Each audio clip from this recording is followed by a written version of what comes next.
Unit forklift ini kan unit compact juga ya Pak? Compact. Nah, kami hadir di sini untuk memberikan solusi terbaik kepada customer, selaras dengan core values-nya kita. Lalu bucketnya itu fixed boom, tidak bisa patah, tidak seperti ini Pak. Nah, ini Bapak mini excavator Cina tidak bisa seperti ini Pak. Dia harus berputar satu body. Nah, terus belakangnya ini tidak keluar dari track Pak. Ya, ekornya itu. Ekornya.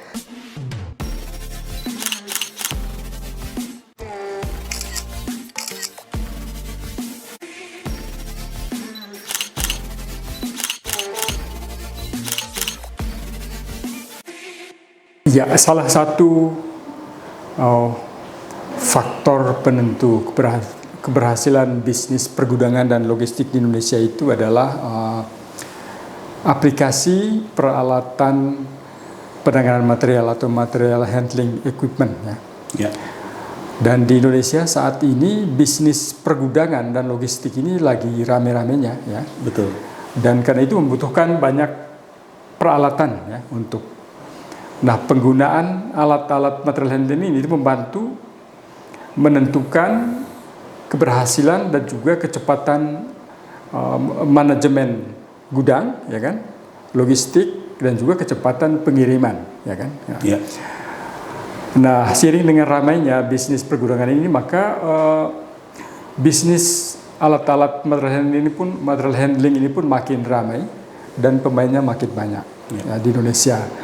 Salah satunya itu adalah PT Multico Equipment Indonesia. Di sini sudah hadir Bapak Dery dari PT Multico Equipment Indonesia selaku Deputi General Manager. Kita akan berbicara tentang solusi-solusi material handling equipment yang ditawarkan oleh perusahaan ini. Baik, selamat datang Pak Dery. Terima kasih. Oke. Kita mulai dulu cerita ringkas mengenai PT Multico Equipment Indonesia dan nanti kaitannya dengan Multico Group yang di Singapura, ya. Oke, silakan. Oke, terima kasih Pak William. Di sini saya selaku Deputi General Manager dari PT Multico Equipment Indonesia. Ya. Saya ingin menjelaskan sedikit terkait siapa sih Multico Equipment Indonesia dan holdingnya kami itu siapa sih? Yang pasti PT Multico Equipment Indonesia merupakan subsidiary-nya atau perusahaan subs dari Multico Infracore Holding di Singapura. Yang mana Multico Infracore Holding sendiri merupakan perusahaan yang sudah berdiri di tahun 1973 atau sudah lebih dari 50 tahun Pak. Yang tersebar di hampir seluruh negara-negara di Asia, khususnya di Asia Tenggara, mulai dari Kamboja, terus Filipina, Malaysia, Singapura, dan terakhir ditambah dengan di Indonesia, yaitu ada Multico Equipment Indonesia sendiri. Di Multico Equipment Indonesia sendiri berdiri tahun 2021, tepatnya di bulan Agustus, kami berdiri dan kami dikhususkan untuk handling unit-unit yang compact Pak di awalnya, atau dalam artian di sini kami sebagai distributor untuk produk Bobcat spesial khusus. Pada saat itu kita tahu sendiri Bobcat merupakan market leader untuk skid steer loader. Selain skid steer loader sendiri, Bobcat memiliki mini excavator, terus kemudian compact track loader, backhoe loader, dan unit lainnya. Tapi kebanyakan unitnya adalah compact. Nah, oleh karena itulah Multico Equipment Indonesia hadir di Indonesia pada tahun 2021 hingga sekarang untuk memenuhi kebutuhan unit compact di Indonesia. Oleh karena itulah seperti yang tadi Pak William sampaikan, unit forklift ini kan unit compact juga ya Pak. Nah, kami hadir di sini untuk memberikan solusi terbaik kepada customer, selaras dengan core values-nya kita. Betul Pak, core values-nya kami adalah trust and integrity, service excellence, dan juga long term partnership. Betul. Jadi itulah yang kami ingin berikan kepada customer dengan kepercayaan dan integritas kami, sehingga mempunyai long term partnership dengan customer dengan memberikan service excellent daripada kami. Gitu sih Pak. Nah, Multico Equipment Indonesia, ini kan fokus ke peralatan material handling, Ya. ya kan, untuk pergudangan dan logistik. Betul. Boleh ceritakan mengapa? Mengapa fokus di sektor itu, dan kedua, apa sih pentingnya ya peralatan ini di industri ini? Betul. Yang pertama adalah balik lagi Pak ke tadi. Kami sebagai perusahaan yang bergerak untuk fokus di compact equipment Pak. Ya. Dan salah satunya adalah material handling equipment.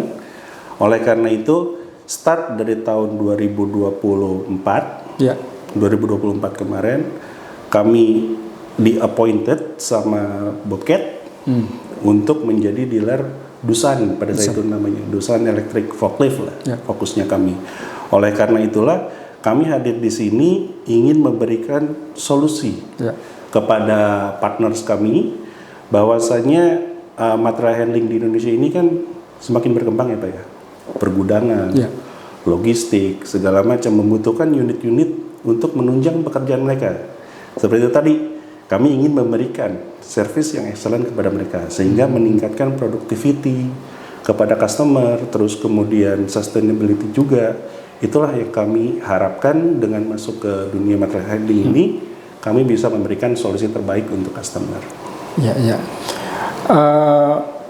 Kira-kira apa peluang dan tantangannya? Peluangnya besar Pak, dengan market size material handling atau forklift, business forklift di Indonesia yang sangat besar, sangat luas juga, terdiri dari beribu-ribu pulau di Indonesia.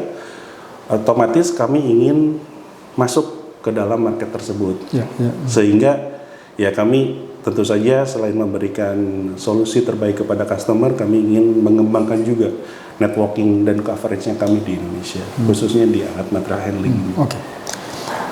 Nah, kalau sekarang kan Mei ini, ya kan, Mei itu punya beragam produk. Betul. Gitu. Ada dari segi tipe ya, Ya, tipe. Mungkin sedikit dijelaskan secara ringkas line up produk yang dimiliki oleh perusahaan ini sekarang. oke. Khususnya berarti ini untuk material handling ya Pak? Ya. Untuk material handling sendiri itu kan ada 5 kelas ya Pak ya? Ya. Kelas 1, kelas 2, 3, 4, dan 5. Ya. Kelas 1 ini untuk unit forklift counterbalance, electric counterbalance. Counterbalance. Ya. Apa Kelas counterbalance seperti- maksudnya apa? Yang seperti ini Pak. Forklift. Counterbalance. Nah, kemudian untuk kelas 2 kita ada unit reach truck. Restock. Reach truck itu biasanya dia digunakan untuk sistem racking yang tinggi. Oh, vertikal dia ya? Ya, vertikal. Nah, kemudian ada kelas 3 itu untuk logistik yang kecil-kecil Pak, biasanya pallet mover, electric pallet mover, itu kelas 3. Dan kelas 4, 5 itu forklift dengan menggunakan IC engine atau dengan menggunakan mesin diesel, mesin bensin, kayak gitu. Nah, itu semua bisa kita handle, tapi di first phase ini dari tahun 2024 kami difokuskan untuk mengembangkan unit forklift elektriknya Pak. Jadi saat ini fokus kami unit elektrik, tapi tidak menutup kemungkinan kami juga bisa memberikan solusi untuk unit-unit yang IC engine tadi atau kelas 4 dan 5. Nah, mungkin sedikit kembali saya mau tahu, nah sebutan untuk nama brand untuk produk-produk yang dipegang perusahaan ini sekarang, Doosan atau Bobcat? Itu sejarahnya ada lagi tuh Pak. Ya. Jadi start dari tahun 2020-2023 itu kan ada peralihan tuh di Doosan secara besarannya lah, Doosan Infracore-nya. Jadi Doosan itu ada beberapa division, ada yang heavy equipment, ada yang material handling, terus kemudian compact equipment sama portable power. Ya. Nah, untuk yang heavy equipment kita tahu sendiri sudah bukan Doosan juga saat ini. Nah, untuk yang compact, portable dan juga material handling itu start dari tahun 2023 akhir atau masuk ke 2024 switching brandnya menjadi Bobcat. Jadi sekarang semua namanya Bobcat ya. Sekarang start dari 2024 itu sebenarnya udah start Bobcat Pak, tapi hanya untuk di beberapa market saja. Di Amerika, di Europe itu sudah menggunakan Bobcat, tapi di Indonesia sendiri baru launching di akhir 2024 kemarin Pak. Jadi start dari 2024 mereka mulai brand transition nih dari yang namanya Doosan menjadi Bobcat. Nah, mungkin sedikit perlu dijelaskan alasannya mengapa ada transisi dari Doosan ke Bobcat. Sebetulnya itu alasannya terkait sama global brand juga ya Pak ya. Jadi kalau untuk di market itu nama Bobcat ini kan lebih luas ya Pak ya. Dari ya brand name-nya dari Amerika Pak, Bobcat sendiri. Jadi untuk melebarkan sayap, ibaratnya dari Doosan sendiri untuk melebarkan coverage-nya, melebarkan brand name-nya, brand image-nya, dia menggunakan Bobcat. Dan ya kalau misalkan kita lihat brand Bobcat sendiri itu brandnya Amerika, otomatis di market Indonesia pun namanya menjadi masuk ke kelas, biasanya dibilangnya tier ya, kalau di Indonesia ini masuk ke tiernya tier kelas Amerika atau Eropa. Udah bukan market di Asia lagi, maksudnya Asia nggak Korea gitu atau nggak China. Jadi lebih gitu. Positif ya? Betul, lebih positif lebih ke brand image-nya sih Pak. Bobcat itu. Berarti itu dampak positifnya ya? Betul, dampak positifnya. Dan termasuk juga kan Bobcat kita tahu sepak terjangnya untuk di market Asia dan Eropa, Amerika dan Eropa itu dia merupakan global market leader untuk skid steer loader. Jadi orang-orang sudah pada kenal juga. Terkait Bobcat itu sendiri, gitu sih Pak. Jadi salah satu alasannya dari Doosan itu untuk mengganti brand menjadi Bobcat semua, khususnya untuk yang compact, portable power, terus kemudian material handling. Salah satunya adalah untuk melebarkan nama Bobcat itu di Asia. Oke. Nah selain masalah nama brand, ya kan, itu kan image Amerika kan. Ada nggak lagi faktor-faktor lain atau faktor-faktor pembeda yang penting antara produk material handling Bobcat ini dibandingkan dengan produk-produk kompetitor? Dibandingkan dengan produk kompetitor tentu adalah terobosan teknologi ya Pak ya. Terobosan teknologi kayak seperti sekarang ini untuk unit material handling kelas 1 itu kita sudah meluncing juga yang namanya AI kamera. AI. Udah pakai ya? Sudah ada Pak. Jadi ya kemarin juga dari Bobcat-nya sendiri sudah launching dan kebetulan kita juga sudah mencoba unit AI kameranya itu sendiri dan kami harapkan itu bisa memberikan solusi juga kepada customer terkait masalah standar safety-nya, terus kemudian features-featuresnya yang dari unit kami dilengkapi dengan GSS, terus kemudian standar safety yang lain, terus kemudian dari sisi controllernya kami juga yang mana sudah IP67 Pak, yang mana dia tahan air, terus kemudian untuk motor drive-nya juga kita sudah IP rating 54.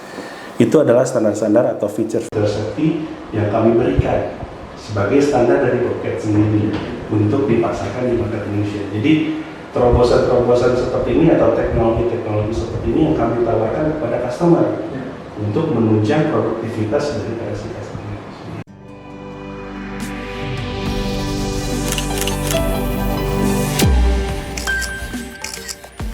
Nah, di sini sudah hadir Pak Ramadhani Wicaksono selaku Presiden Direktur PT Multico Equipment Indonesia ya. Yang akan memberikan penjelasan mengenai produk-produk yang dipasarkan atau diagini oleh perusahaan ini. Baik, kita langsung saja Pak Dhani. Mungkin sedikit dijelaskan apa saja line up produk yang dipegang oleh perusahaan ini. Oke, jadi dari Multico Equipment Indonesia kita punya produk lineup yang sebenarnya banyak fokus di compact equipment, beda seperti perusahaan alat berat lainnya yang punya range cukup lebar. Kita itu ada bagi dua Pak, ada yang namanya compact dan material handling. Kalau compact kita ada skid steer loader, merek Bobcat tentunya, semua jadinya merek Bobcat. Itu kita sebagai inventor dan market leader di Indonesia maupun di global. Ada compact track loader, sama, bedanya hanya penggeraknya itu menggunakan track. Ada backhoe loader, ada mini excavator, ada telehandler, dan juga ada utility vehicle. Itu untuk yang compact. Namun untuk yang material handling ada dari kelas 1 sampai kelas 5 yang tadi sudah diterangkan oleh Pak Dery. Kurang lebih seperti itu sih Pak. Jadi seluruh produk lineup kita memang kita banyak berfokus kepada compact equipment, di mana kita meyakini untuk menghandle service excellence itu sedikit ada perbedaan antara heavy equipment dengan compact equipment. Nah, disinilah kita memiliki specialties, kurang lebih seperti itu Pak. Tapi ada nggak pertimbangan tertentu? Misalnya mungkin melihat tren pasar ke depan cenderung ke produk-produk yang compact ke bawah. Apakah ada seperti itu? Kalau kita bicara dekade, trennya akan mengarah ke sana Pak. Kenapa? Karena Kalau kita bicara seperti Pulau Jawa dan Pulau Sumatera ya, itu Pulau Jawa 55% populasi Indonesia ada di Pulau Jawa, 30% ada di Pulau Sumatera. Alat heavy equipment seperti contohnya eskavator di atas 30 ton sudah tidak banyak dipakai. Betul. Artinya di develop island itu alat itu akan semakin kecil. Mekanisasi itu akan lebih mendominasi. Pencarian people untuk padat karya akan semakin sulit. Makanya kita meyakini alat-alat compact ini menjadi salah satu solusi di masa mendatang, di mana kita sudah melakukan investasi dari sekarang. Ya, kurang lebih seperti itu. Jadi kita meyakini trennya itu untuk develop atau country yang seperti Indonesia yang berkembang cukup pesat, kedepannya akan mengarah ke compact equipment. Ya, oke. Nah, kalau kita lihat pemain material handling sekarang ini kan sebenarnya banyak. Ya, itu apalagi dengan kedatangan produk Cina ya pada Eropa. Nah, apa kira-kira faktor pembeda utama antara Bobcat dengan kompetitor? Oke. Jadi yang pertama kita meyakini memang betul banyak pemain forklift di Indonesia atau material handling di Indonesia. Cuman marketnya juga tidak kecil. Kurang lebih sekitar 6.000 sampai 8.000 unit per tahunnya di Indonesia, yang diwakili oleh beberapa brand yang ada di Indonesia. Apa efeknya? Bisa jadi salah satunya adalah mengenai after sale service. Ya, tentunya dengan banyaknya populasi itu pasti ekspektasi customer untuk bisa dilayani, mau yang pembelian sedikit maupun fleet, pengen dilayani dengan semaksimal mungkin. Jadi yang salah satunya unique selling point kita adalah mengenai after sale service dari segi company. Dari segi produk kita juga sudah disampaikan banyak dobrakan-dobrakan ya. Salah satunya produk Bobcat itu secara brand reputation sudah dikenal secara global. Khususnya untuk compact equipment. Artinya ini relevan dengan material handling. Perubahan brand transition itu menjadi sarana pendukung. Yang berikutnya lagi adalah mengenai fitur-fitur dan teknologi. Salah satunya adalah mengenai elektrifikasi yang saat ini cukup gembor-gembor, tidak hanya di industri equipment, tapi di otomotif juga mulai mengarah ke sana. Dan jadi kita ini memang eligible untuk menghandle seluruh kelas termasuk yang engine, tapi kita merasa elektrifikasi ini akan menjadi masa depan, di mana salah satu kelebihan elektrifikasi ini adalah fitur-fitur itu bisa di-adjust sesuai lebih fleksibel. Salah satunya adalah mengenai kita punya GSS. Di brand-brand lain ada, itu namanya Guardian Stability System. Guardian Stability System. Nah, itu adalah sebuah fitur lengkap secara komprehensif untuk melindungi para operator dari kecelakaan kerja. Entah misalnya ya, seat belt tidak dipasang, dia tidak bisa, dia ngelock. Even seat belt dipasang, ada sensor berat. Jadi kalau orang yang nggak ada, dia ngelock, Pak. Jadi tidak perlu ada parking brake ya. Terus yang berikutnya ergonomi system. Biasanya orang menggunakan maju mundur itu 2 tangan, Pak. Tapi mengatur mas itu sebelah kanan. Jadi dia akan bolak-balik. Tapi kita di 1 tangan. Maju mundur hanya tombol. Gitu ya. Lalu kita pakai electronic parking brake. Parking brake itu bisa disetel pakem apa tidaknya hanya melalui laptop. Kencang apa tidaknya melalui laptop. Lalu yang berikutnya kita sudah ada artificial kamera yang bisa mendeteksi orang sekitar, jaraknya juga bisa kita ukur, hanya mendeteksi manusia. Dipasang di berapa titik? Di 3 titik. Kalau depan kan kita bisa melihat ke depan, tapi di kanan kiri kadang kita suka lengah kan. Nah, tapi untuk objek itu tidak dideteksi, Pak. Karena kan kadang ada namanya gangway, harus masuk sempit, takutnya bunyi. Enggak, dia hanya manusia yang dideteksi sama dia. Langsung ada kotaknya, Pak. Ada kameranya juga. Lalu yang berikutnya, baterai kita itu langsung dari pabrikan. Kita ada yang lead acid dan juga ada yang lithium. Kita meyakini itu menjadi salah satu unique selling point yang sebenarnya Indonesia market perlu mencoba mengconsider mengenai kelebihan-kelebihan ini yang mungkin belum banyak dipakai di brand-brand lain. Nah, itulah keyakinan kita, Pak. Salah satu unique selling point dari Bobcat dibandingin brand lain. Tadi sudah disinggung soal elektrifikasi, tapi saya pengen tahu terobosan Bobcat di segmen ini, alat-alat elektrik ini. Apakah sudah ada? Ya, jadi salah satu kalau kita bicara Bobcat dan elektrifikasi, Bobcat sebagai penemu atau inventor skid steer loader, dia saat ini memegang penemu juga untuk electric skid steer loader pertama di dunia. Sejak tahun 2018 itu sudah elektrifikasi. Namun untuk beberapa produk-produk lainnya memang masih menyusul ya. Tapi kalau untuk electric forklift juga sudah lama, Pak. Nah, maka itu tadi yang seperti terobosan-terobosan itu, AI kamera itu kita yakini belum dipakai, Pak, di sini. Baterai yang langsung impor dari pabrikan sudah align, jadi kalau kita buka bonetnya di situ ada baterai, mereknya juga sudah Bobcat. Biasanya lokal, Pak. Umumnya ya, Pak ya. Umumnya itu kita buka itu desainnya lokal. Kita langsung. Jadi artinya kaitan dengan masa garansi tidak perlu khawatir, karena kalau misalnya lokal kan baterai garansinya di sana, unitnya garansinya di sana gitu ya, Pak ya. Ini kita jadi satu, Pak. Gitu. Itu yang salah satu dobrakan yang dilakukan oleh Bobcat. Oke. Apa rencana pengembangan lain yang akan dilakukan oleh Multico ke depan di sini? Kita tentunya masih tetap akan berfokus di compact equipment. Kita melihat tadi pertama dari potensi market ya, Pak ya. Untuk skid steer loader kita rasa kita sudah mendominasi di Indonesia. Kita masih mau coba mengembangkan juga sebenarnya ke arah mini excavator. Sekarang sudah masuk ke material handling. Tentunya kita berangkat dari coverage area dulu nih, Pak. Memang untuk area Jawa dan Sumatera di mana populasi didominasi di dua pulau tersebut, kita sudah punya cabang.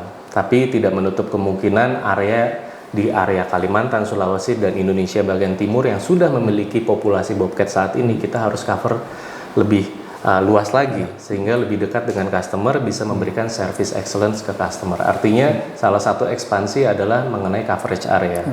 Yang berikutnya kita melihat potensi mengenai penambahan produk sih, Pak. Saat ini kita sedang under evaluations kemungkinan adanya penambahan produk untuk PT Multico Equipment Indonesia. Tambahan brand. Produk line up lah, Pak. Dari arah mana itu kira-kira sumbernya? Kemungkinan dari Asia. Oke.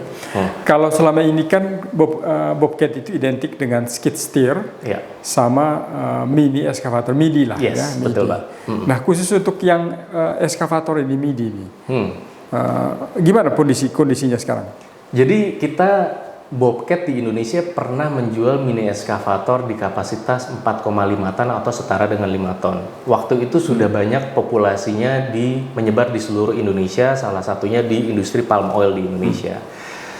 Kami saat ini Multico berdiri tahun 2021, kita melakukan visit ke customer existing, Pak.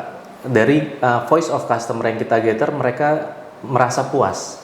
Dari segi kualitas, dari segi durabilitas, dan segala macam informasi positif lainnya. Namun kami meyakini saat ini produk Bobcat, kenapa mereka puas? Mungkin ya, Pak ya, mungkin karena produk itu masih diimpor dari Eropa. Nah, dengan kondisi Indonesia saat ini mengenai nilai tukar rupiah dan segala macamnya, dan juga adanya Asia Free Trade Agreement, artinya barang-barang dari Eropa ini harus memburden sebuah biaya yang lebih dari segi forexnya, dari segi impor dutiesnya, sehingga pada saat ini Multico dan bekerja sama juga karena Multico memegang Bobcat di beberapa area di Asia, kita bekerja sama-sama Bobcat untuk mencari solusi. Dan kami meyakini solusi itu akan keluar khususnya dari segi commercially yang bisa di-accept oleh market Indonesia, dari spesifikasi juga yang bisa di-accept sama Indonesia. Kemungkinan kita akan mengeluarkan produk baru, Pak, untuk Bobcat, untuk mini excavator di Indonesia. Sudah ada gambaran soal fitur-fiturnya? Fitur-fiturnya sudah, kita belum bisa announce. Kan harus bersaing dari segi harga nanti, Tom? Betul. Nah, ini mengenai mini excavator sebenarnya juga menarik, karena saya pelajari mini excavator itu terdiri dari dua klasemen ya. Satu klasemen itu mini yang relatif tidak mini, yang satu beneran mini yang sifatnya compact. Salah satu mungkin saya agak cerita sedikit. Mini yang satu saya tidak bisa menyebutkan, cuman umumnya ini brand dari kalau boleh saya sebut dari negara China. Itu tidak memiliki mereka memiliki overhang belakang yang besar, Pak. Arti tidak zero tail swing. Lalu bucketnya itu fixed boom. Tidak bisa patah. Tidak seperti ini, Pak. Nah, ini Bapak Mini excavator Cina tidak bisa seperti ini, Pak. Dia harus berputar satu body. Nah, terus belakangnya ini tidak keluar dari trek, Pak. Ya, ekornya itu. Ekornya. Nah, ini salah satu pengefisiensi biaya produksi. Sehingga mereka berfokus pada besaran bucket dengan ukuran yang mini. Sedangkan produk Jepang hampir semuanya seperti ini, Pak, spesifikasinya. Jadi belakangnya tidak keluar dan bagian depannya bisa berputar, namanya swing boom. Swing boom. Nah, ini yang menjadi barang Jepang sometimes tidak bisa sekompetitif produk Cina. Yeah. Nah, ini yang saat ini kita lagi mencoba mendalami. Sebenarnya kalau kita bicara mini itu kan sebenarnya agility-nya bisa dipakai di area-area sempit. Nah, apakah produk-produk yang tadi saya sebut tidak dimiliki sama produk produk Cina memang menjadi solusi buat di Indonesia.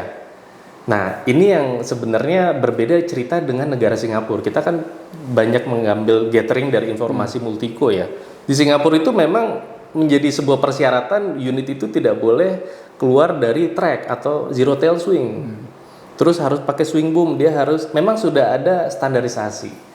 Nah, ini kita masih dalam evaluasi sih, Pak. Di sini kayaknya belum ada itu ya. Iya, karena mini itu masih dipakai di urban, Pak. Masih dipakai di jalan luas. Artinya mungkin area kerja itu tidak menjadi sebuah masalah. Tapi 1-2 kasus tetap harus menggunakan zero tail swing. Gitu. Saya pengen tahu sedikit Pak Dhani, kalau melihat di segmen material handling, ini kan lagi seru banget ya. Betul. Ekspansi produknya juga banyak, brandnya. Pak Dhani lihat nggak ada tren-tren dari segi teknologi ke depan? Dalam 5 tahun ke depan lah.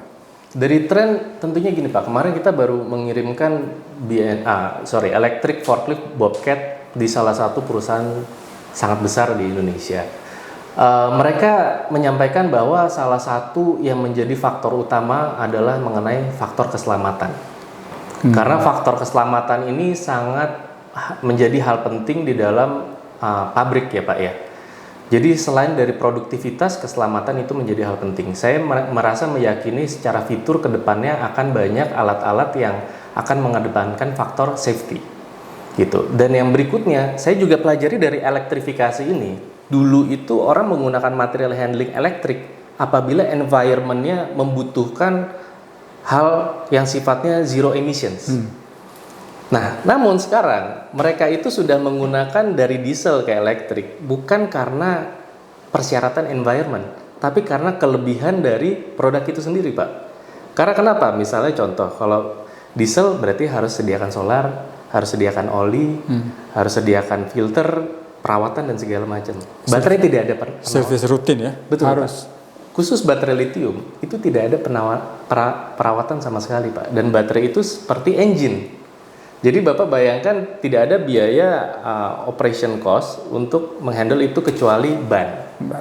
Nah, artinya ini sudah terpredik biaya-biayanya, Pak. Sedangkan kalau engine itu kan tergantung pemakaian, Pak. Kita susah untuk memprediksi berapa biaya yang nanti akan keluar.